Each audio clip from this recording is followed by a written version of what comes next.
باللہ السمیع العلیم من الشیطان اللعین الرجیم بسم اللہ الرحمن الرحیم وبہ نستعین وہو خیر معین الہی انطقنی بالہدی والہمنی التقوی اما بعد فقد قال اللہ تبارک و تعالی فی احسن کتابہ وہو اصدق القائلین بسم اللہ الرحمن الرحیم یا ایھا الذین آمنوا کتب علیکم الصیام کما کتب علی الذین من قبلکم لعلکم تتقون۔ سب سے پہلے تو پروردگار کا شکر ادا کرتے ہیں۔ ہم نے شکوہ کیا شعبان کے آغاز میں، ہم نے رغبت دکھائی شعبان کے مڈ میں، اور اب ہم اللہ کا شکر ادا کرتے ہیں کہ پروردگارا تیرا شکر کہ ماہ مبارک رمضان قریب ہے، شفاعت سفارش کرنے والا مہینہ قریب ہے، تیری رحمتوں کے دروازوں کی کھل جانے کا مہینہ قریب ہے، تیری بخشش تیرا عفو تیرا درگزر ہمارا نصیب ہو وہ والا مہینہ قریب ہے، وہ بابرکت مہینہ پروردگارا تیرا کتنا بڑا احسان ہے، تو نے ہمیں اس بابرکت مہینے کے قریب کیا کہ جب وہ مہینہ آتا تھا شیخ صدوق علیہ الرحمہ نے 8ویں امام سے اور 8ویں امام نے اپنے اجداد سے روایت کو نقل کیا کہ حضرت علی نے فرمایا کہ اللہ کے رسول نے ایک خطبہ دیا، میں اس خطبے کے کچھ جملے پڑھوں گی کہ اللہ کے رسول نے کہا کہ تحقیق کے ماہ مبارک رمضان آ گیا، یہ اللہ کا مہینہ ہے، برکت رحمت گناہ سے مغفرت کا مہینہ ہے، اللہ کے نزدیک بہترین مہینہ ہے، اس کے دن بہترین اور اس کی راتیں بہترین ہیں، تم اس مہینے میں اہل کرامت ہو، کتنی بڑی شرف ہے۔ آپ کو پتہ ہے کہ صاحب کرامت ہونا خدا نے کن لوگوں کے مقدر میں کیا ہے؟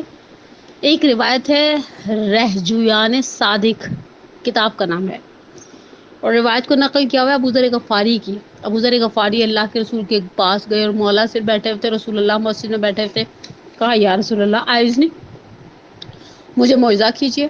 اللہ کے رسول نے کہا یا ابا ذر انت اکرم انت منا اہل البیت، ابا ذر تم اہل کرامت ہو، تم ہم اہل بیت میں سے ہو، خدا ہمیں اس مہینے میں کرامت اہل کرامت، اللہ کے رسول فرماتے ہیں کہ تم اس مہینے میں اہل کرامت ہو، یعنی ہمارا گریڈ خدا بڑھا رہا ہے، ہمارا شرف خدا بڑھا رہا ہے، ہماری عزت پروردگار عالم بڑھا رہا ہے۔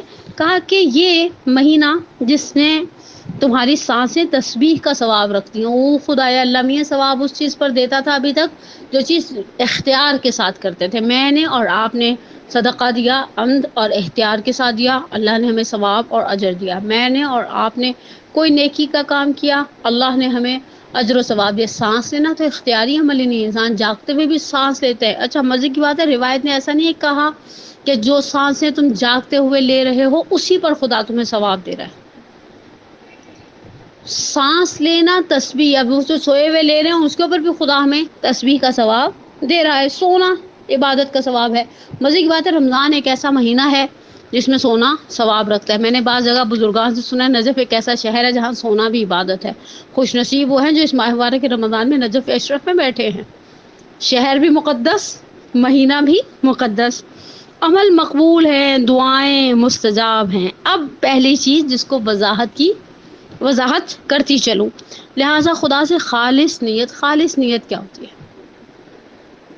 اب میں آپ کو ایک چھوٹی سی پیاری سی مثال اپنی نجفی کی منڈے کلاس کی ممبرز کو دینے لگی۔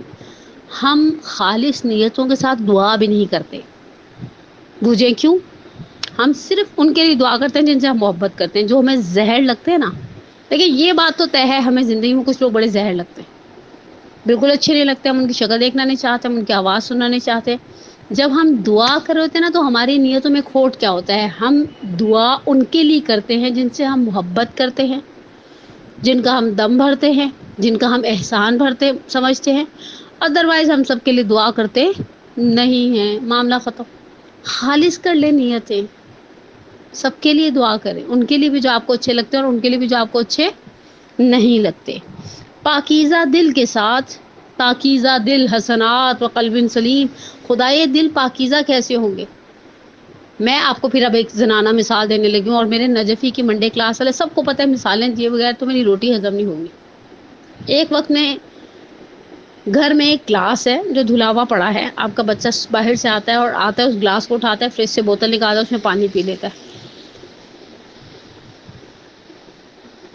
یہ برتن ایسا ہے کہ آپ اسے صرف پانی سے کھنگال کے رکھ دیں واپس اسٹینڈ پر الٹا تو یہ کافی ہے.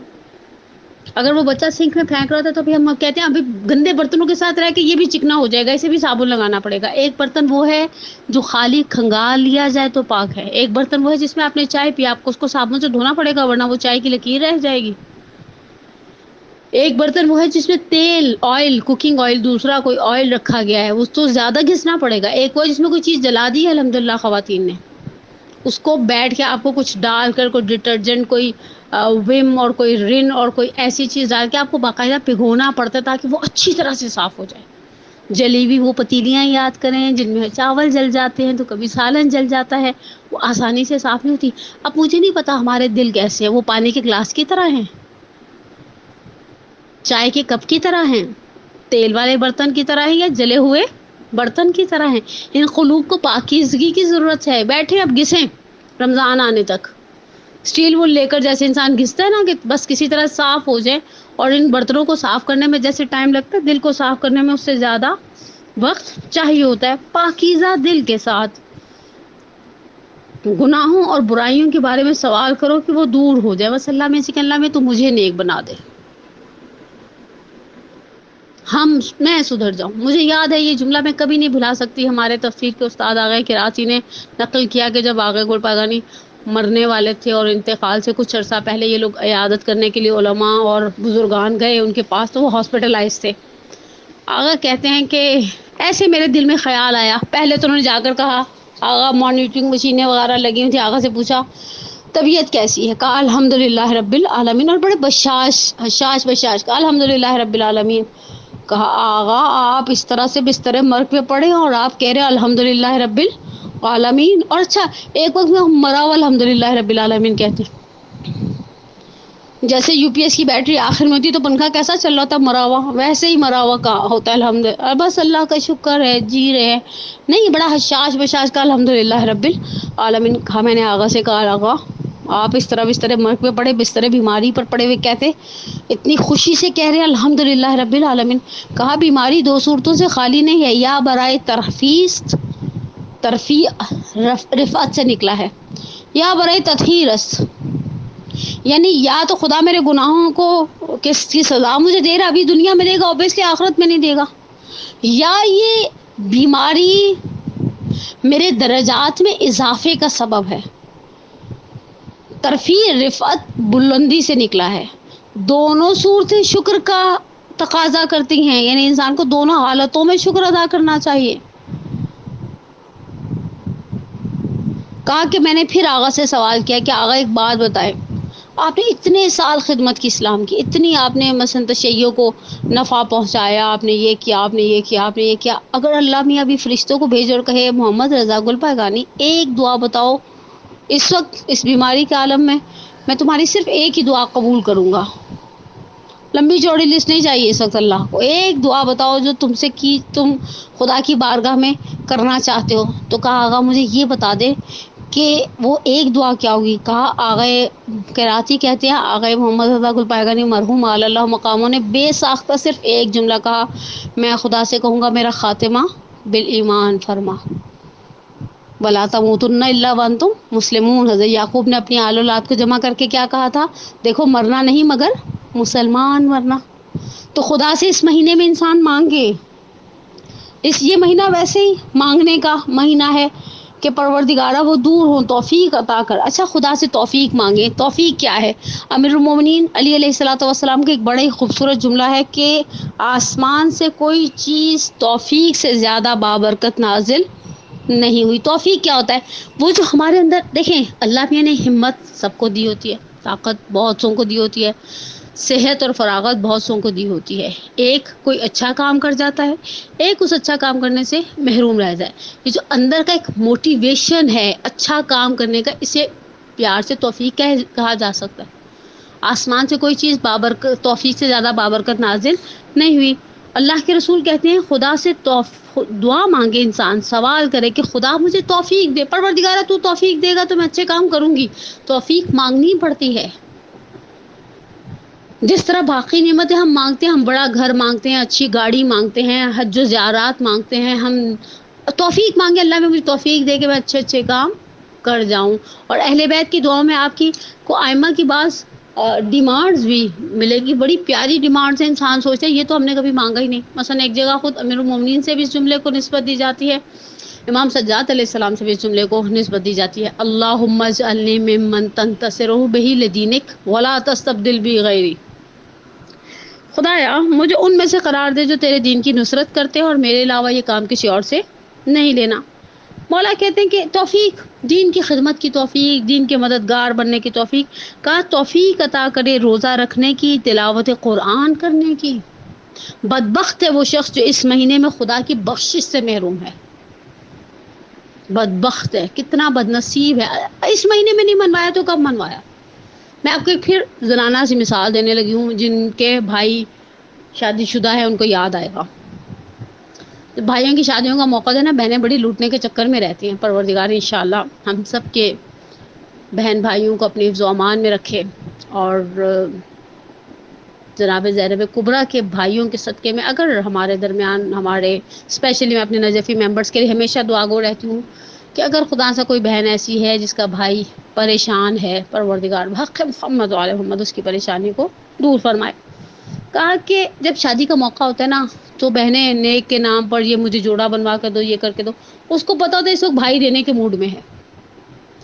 ہم دنیا کے رشتوں کو جانتے ہیں کون کس وقت دینے کے موڈ میں ہے۔ اللہ ماہ مبارک رمضان میں دینے کے نہیں، جسے کہیں نا بے دریغ دینا چاہتا ہے، بس ہمارے کاسے بڑے ہونے چاہیے، ہمارے برتن بڑے ہونے چاہیے۔ میں نے پہلے بھی ایک نجفی والوں کو مثال دی تھی، تقریباً 3 سال پہلے ماہ مبارک رمضان تھا، ہم لوگ، میں اتفاق سے عراق گئی ہوئی تھی، خدا کے احسان سے ہم لوگ حرم میں جب زیارت کر کے نکلے، میرے ساتھ میری بہن بھی تھی، ہم نے دیکھا وہ لوگ آ رہے ہیں اس والے شیخ الٹی سائڈ سے باب قبلہ میں، ادھر سے آ رہے ہیں، جو آ رہا ہے اس کے ہاتھ میں کچھ ہے۔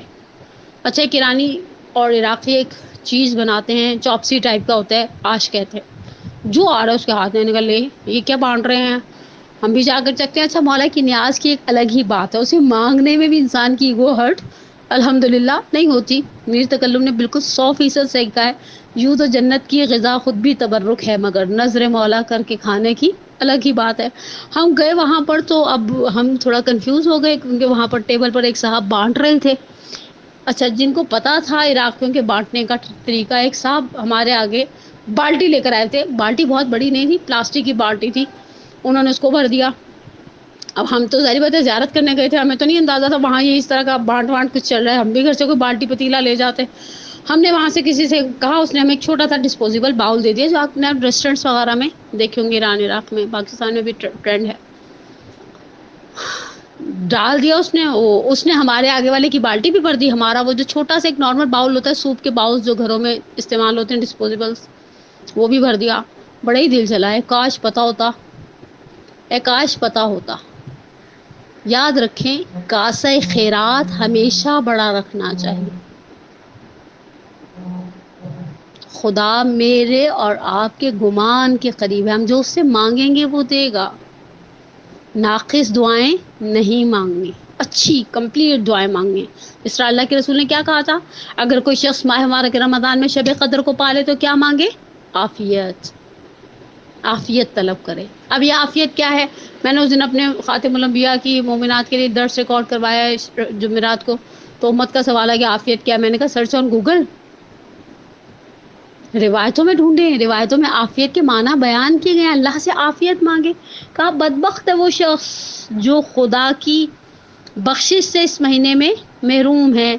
اللہ کے رسول کہتے ہیں اپنے ضعیفوں پر رحم کرو، مسکینوں کو صدقہ دو۔ صدقہ، اب صدقے کے 3 جملے کہہ دوں، ایسی چیزیں مت دیں جو آپ کے لیے ناکارہ ہو گئی، اب آپ اسے اٹھا کر خدا کے نام پر دے دیں۔ میں نے کتنی دفعہ حکایت سنائی اپنے نجفی کے ممبرس کو، وہ والی کہ اللہ میاں کے گودام میں سے کیا نکلا تھا، بغیر بوٹی والی بریانیاں، ایسے بیگز جن کی چینیں خراب ہو گئی ہیں، ایسے کپڑے جن کو استری لگ گئی ہے یا آؤٹ آف فیشن ہوئے، یہ چیزیں صدقے میں نہ دیں. لن تنالوا البر حتی تنفقوا مما تحبون. ہرگز ہرگز قرآن کے مزاج کو سمجھے اس ماہ مبارک رمضان میں.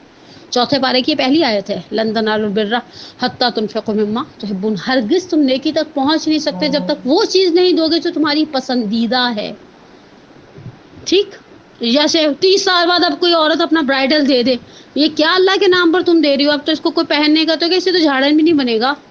کپڑا ایسا گوٹے کناری والا ہوگا تو اس کو تو بس ڈسٹ بن میں ہی ڈال دینا چاہیے، اس کو اللہ کے نام پر صدقے میں نہیں دینا چاہیے. اپنے ضعیفوں پر رحم کرو. اب آخری بات اور گفتگو مکمل، اس سے زیادہ وائس کے ذریعے پیغام نہیں پہنچایا جا سکتا. ضعیفوں کی تعظیم کرو. جس نے کسی بوڑھے کا احترام کیا اس نے کوئی اللہ کا احترام کیا. ہم نے اللہ کا احترام کرنا چھوڑ دیا ہے. بچوں پر رحم کرو، عزیزوں کو نوازو. دو جائیں جس بہن بھائی کی گرفتاری میں کچھ لے جائیں. اچھا ٹرینڈ ہے ہمارے ہاں لے جانے کا. اچھا لگتا ہے، انسان لے کر جاتا ہے. ہدیے دینے میں بڑا مزہ آتا ہے. اچھا لینے میں بھی آتا ہے، ایسی کوئی بات نہیں ہے. دونوں سائڈوں پہ مزہ ہی مزہ رکھا ہے. چلیں ٹھیک ہے، ہم دیں، دینے کی لذت حاصل کریں. دینے والا ہاتھ رکھنا خود ایک اچھا مزاج ہے، آپ کو ایک خوشی بخشتا ہے. آپ نے اللہ کے نام پر عزیزوں کو دیا، اقربا کو دیا. جیسی وسعت ہے اس ماہ مبارک رمضان میں کھلے ہاتھ سے دے. عزیزوں کو نوازو. زبان کو محفوظ رکھو ان چیزوں سے جو نہیں کہنی چاہیے. آنکھوں کو حرام سے محفوظ رکھو، کانوں کو حرام آوازوں سے محفوظ رکھو.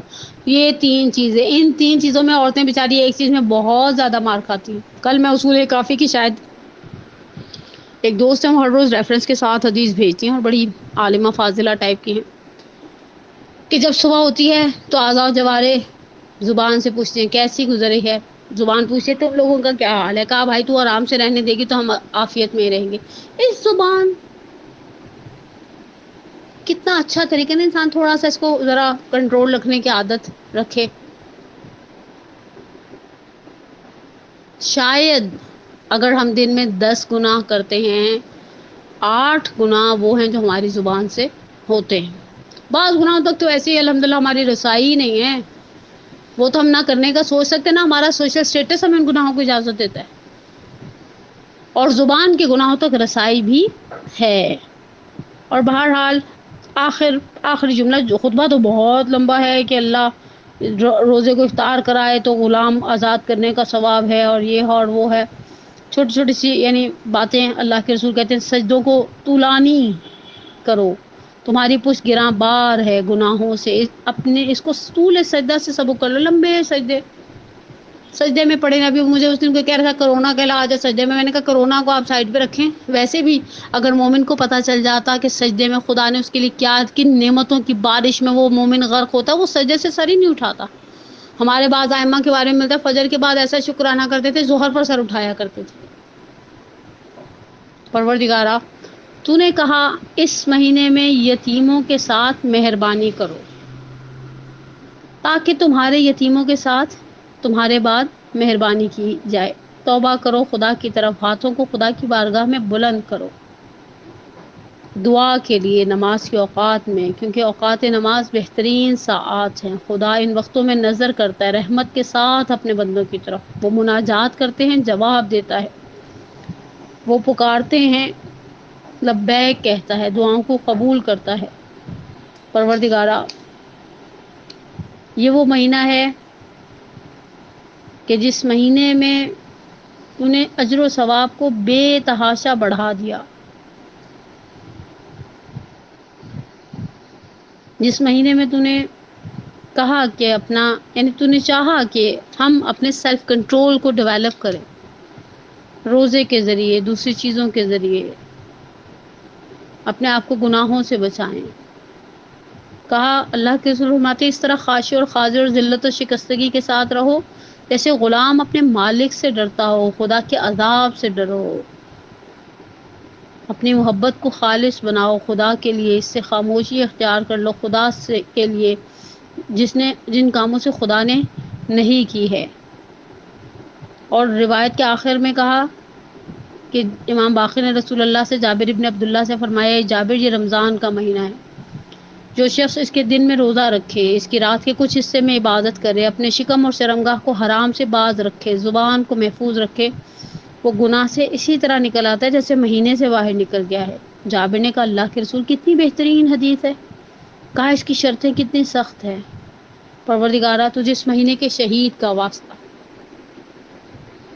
جس نے افضل ترین عبادتوں کو تیری بارگاہ میں، خالص ترین عبادتوں کو تیری بارگاہ میں بھیجا، اور کہا نہ تاجروں کی سی عبادت ہے نہ غلاموں کی سی عبادت ہے، یہ عبادت اس لیے ہے کہ تو حق مستحق عبادت ہے۔ پروردگارہ اس امیر کائنات کے صدقے میں، اس مولا الموحدین، اس ابو الائمہ کے صدقے میں، اس امیر المومنین کا واسطہ دیتے ہیں کہ جنہیں اپنی اولاد سے بہت محبت تھی۔ میں نے لاسٹ منڈے کو اپنی نجفی کی بہنوں کی خدمت میں، اپنی ماؤں کی خدمت میں امیر المومنین کی اس وصیت کا جملہ نقل کیا جو انہوں نے امام حسین سے ارشاد فرمایا تھا۔ اب 2 یا 3 جملے، یہ جملے میں نے کسی عالم سے سنے ہیں، میں نے اس انداز میں پڑھے نہیں ہیں۔ خیر، بزرگان کی جملوں کو نقل کرنے میں کوئی نعوذ باللہ قباحت نہیں ہے۔ بزرگان اہل علم ہی، ایسے اہل علم بزرگان کہ جب وہ کسی چیز کو بیان کرتے ہیں تو ان کے پاس یقیناً منابع تک رسائی ہوتی ہے، علمی بات کہنے کا مزاج رکھتے ہیں، اور وہ روایت کو نقل کرتے ہیں کہ راوی کہتا ہے جب امیر المومنین کو ضربت لگی ہے، سب سے پہلا شخص جو اولاد علی میں سے علی کے بالین پر پہنچا ہے وہ امام حسن تھے۔ امام حسن نے دیکھا بابا کا چہرہ خون سے سرخ ہو رہا ہے۔ مسجد میں مسلمانوں نے، صحابہ نے مولا کے سر پر کس کے پٹی باندھی ہے، سر پر ضربت لگ چکی ہے، فرق مبارک دوپارہ ہو چکا ہے۔ آپ سب جانتے ہیں عمر ابن اثیر کو بلایا تھا امام حسن نے، کوفے کا بہترین جراح تھا، اور اس نے آ کر کہا تھا امام حسن سے مولا سے کہ وصیتیں کر لیں، زہر خون تک پہنچ گیا۔ امیر المومنین کا سر زانوں پر رکھا، امام حسن کی آنکھوں سے آنسو بہہ رہے تھے، مولا کے چہرے پر گرے، مولا کائنات نے آنکھیں کھول دی، کہا حسن یا بنی الکرام صبرن صبرا، اے میرے بیٹے کرامت والے فرزند، صبر سے کام لو، مردوں کی زندگی میں یہ سب ہے۔ پھر ایک ایک کر کے مولا کے بیٹے آتے رہے، مولا کو دیکھتے رہے، اور امیر المومنین اپنے بیٹوں کو صبر کی تلقین کرتے رہے۔ راوی کہتا ہے میں جانتا تھا مولا کی اپنی بیٹیوں سے بہت زیادہ وابستگی ہے۔ اب یہاں جملہ عالم کا نہیں ہے، یہ جملہ ممبر کا ہے۔ جیسے ہی مولا مسجد سے امام حسن نے نماز مکمل کرائی، بیٹوں نے حسیر پر رکھا، گھر کے دروازے پر پہنچے۔ اب یہاں ارباب ممبر نے ایک جملہ نقل کیا، کہا مولا نے کہا حسن حسیر کو زمین پر رکھ دو، چٹائی زمین پر رکھ دو جس چٹائی پر امیر المومنین کو لٹایا گیا ہے۔ بیٹوں نے چٹائی کو زمین پر رکھ دیا، کہا پہلے میرے صحابہ سے کو اپنے اپنے گھروں کو لوٹ جائے۔ کہا بابا یہ آپ سے محبت کرتے ہیں؟ کہا تم نہیں جانتے، بیٹیاں دروازے کے پیچھے ہی کہیں کھڑی ہوں گی، میں نہیں چاہتا ان کے گریے کی آواز میرے صحابہ سنیں، اور دوسرا کام یہ کرو مجھے سہارا دو، میں کھڑا ہونا چاہتا ہوں۔ امام حسن نے کہا بابا خون بہت بہہ گیا ہے، آپ کھڑے نہیں رہ پائیں گے۔ امیر المومنین نے کہا نہیں، امیر المومنین نے اظہار کیا کہ نہیں وہ کھڑا ہونا چاہتے ہیں اپنا بیٹوں کا سہارا لے کر۔ امام حسن نے کہا بابا کیوں کھڑا ہونا چاہتے ہیں، بہت خون بہہ گیا ہے، نقاہت طاری ہے آپ کے وجود ناظرین پر۔ ارباب ممبر کہتے ہیں ایک جملہ پلٹ کر حسن سے کہا حسن دروازے کے پیچھے میری بیٹیاں کھڑی ہیں، انہوں نے کچھ دیر پہلے مجھے اپنے قدموں پر چل کر جاتے ہوئے دیکھا ہے، اب جب یہ بیٹیاں دیکھیں گی کہ میں واپس بھائیوں کے کندھوں پر آؤں گی تو میری زندگی بھی رونا شروع کر دیں گی۔ پروردگارہ تجھے واسطہ امیر المومنین کا، اس مہینے کے شہید کا، مولود کعبہ کا، اور امیر المومنین آپ کو واسطہ آپ کی محترم اور عزیز بیٹیوں کا، جن کی گریے کی آواز آپ سہ نہیں پائے،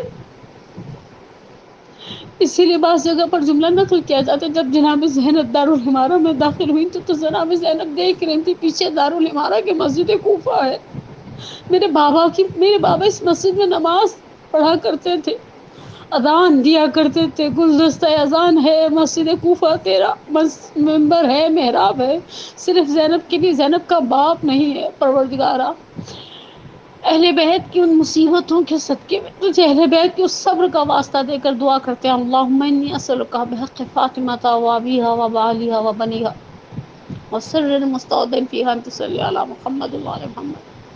پروردگارا اس پرآشوب زمانے میں ہماری سب سے بڑی حاجت ہمارے ولی کے ظہور میں تعجیل فرما، ہمارے گناہ کبیرہ و صغیرہ کو معاف فرما، ہمارے پریشان حالوں کی پریشانی دور فرما، ہمارے بیماروں کو شفائے عاجلہ و کاملہ عطا فرما۔ اس پریشان کن صورتحال میں انسانوں پر، مسلمانوں پر، اہل تشیع پر، ہمارے بچوں پر، ہمارے بوڑھوں پر، ہماری عورتوں پر، ہمارے بیماروں پر، ہمارے جوانوں پر رحم فرما۔ پروردگار امیر المومنین کی عظمت کے صدقے میں، امیر المومنین کے مقام کے صدقے میں، جن کے صدقے سے تو دعاؤں کو قبول کرتا ہے، امام صادق نے راوی سے کہا پشت کوفہ پر ایک مقام ہے جہاں جب کوئی غم زدہ جاتا ہے اس کا غم زائل ہو جاتا ہے۔ راوی نے کہا اپنا رسول اللہ کیا وہ کربلا ہے؟ کہا نہیں، وہ میرے جد علی ابن ابی طالب کی قبر ہے۔ پروردگار امیر المومنین کی ذات بابرکت کے صدقے میں میرے والدین پر علی الخصوص اپنی رحمت، اپنی برکت، اپنی مغفرت کی بارش نازل فرما، ان کے کبیرہ صغیرہ گناہوں کو معاف فرما، ان کی برزخ کی منازل کو آسان سے آسان تر فرما۔ پروردگار امیر المومنین کے صدقے میں انہیں بہشت برزخی میں بہترین جگہ عطا فرما، ہمیں، ہمارے والدین کے لیے، ہماری اولاد کو ہمارے لیے باقیات الصالحات میں سے قرار دے، اور ہم سب کا خاتمہ بالایمان فرما۔ ربنا تقبل منا انک انت السمیع العلیم، آمین یا رب العالمین۔